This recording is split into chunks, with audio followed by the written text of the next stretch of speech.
Now, I've stated in previous audios that I do not discriminate against anyone's spiritual beliefs or their religious denomination, because as far as I'm concerned, the general premise is the same.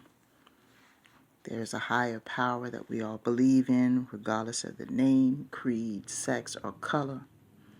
The message is still the same. The code of conduct is still the same. It's just written differently. But the one thing that I do want to address is that we are dealing with very difficult times right now, where it's coming down to basic survival, basic preservation of ourselves. And if you look at the core message, it is that we value the life that's given to us because it didn't have to be given to us.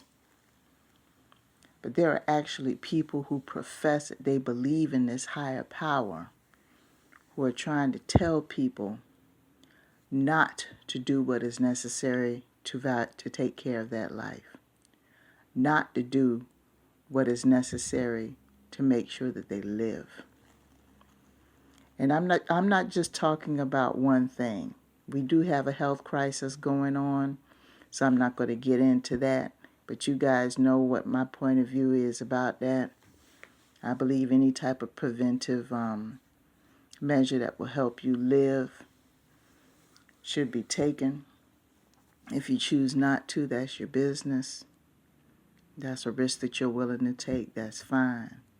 But the thing is, don't do it because some organization who professes to believe in a creator that gave you the life that you have in the first place is going to convince you to compromise what is given to you. It's a bit of a hypocrisy to me. But sometimes these same organizations, there are other instances where they have you compromise it as well.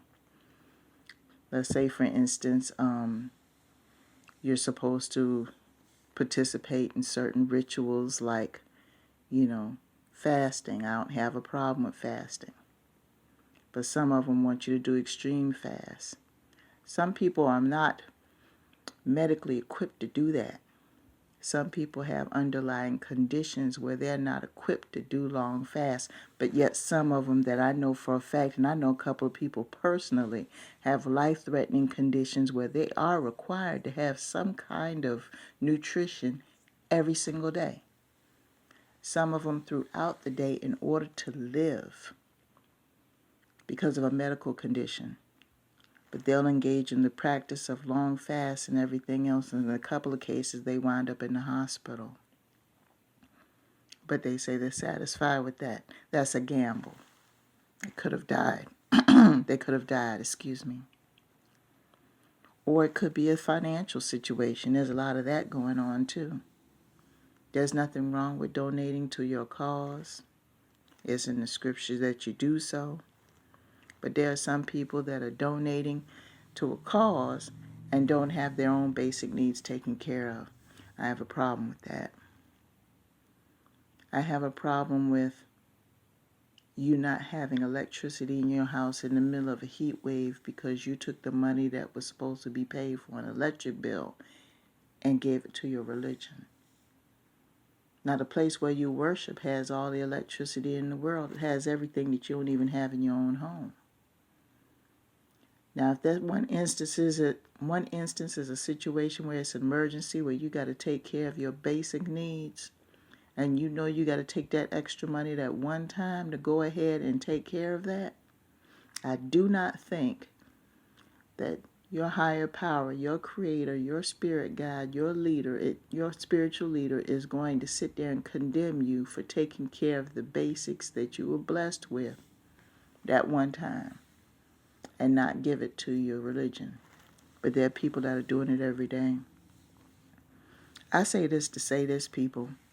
There are a lot of people that are running around here. They are thinking that they're going to get more time, and there is no promise of that. Every day that you get up is a blessing. And I know you've heard this from people many times before, and you don't think it's a big deal. Tell that to the person who didn't wake up this morning. You have to value what you have. And if you're going to be involved in worshiping a higher power, you got to understand all the rules and be willing to abide by them. There's certain basic things, regardless of who you worship, that involve you preserving one thing that you were blessed with, and that's your life. Everything else comes secondary. And if you're in a position where you feel you can gamble with that, then maybe you shouldn't be blessed with it. But I'm not the one to make that decision, because I'm not the one who gave it to you. But don't turn around and get upset because your basics aren't taken care of when you were given the resources to take care of those basics and you didn't do it. This is the consequence. But you got to ask yourself, when you wake up in the morning, what you wake up around you is what you have and what you were blessed with. And it had nothing to do with anybody else but you and your Creator. Nothing to do with it. Mind the businesses pays you. That's what I'm hearing out here, and that's the truth. Your Creator has paid you, has gifted you with a life. And there's no way that anybody's going to come along years after the fact that you got here and going to tell you that you got to sacrifice your life and the things that you need to take care of yourself on the basic just to please them. No way. And once you decide that in your mind, then you will know the right thing to do.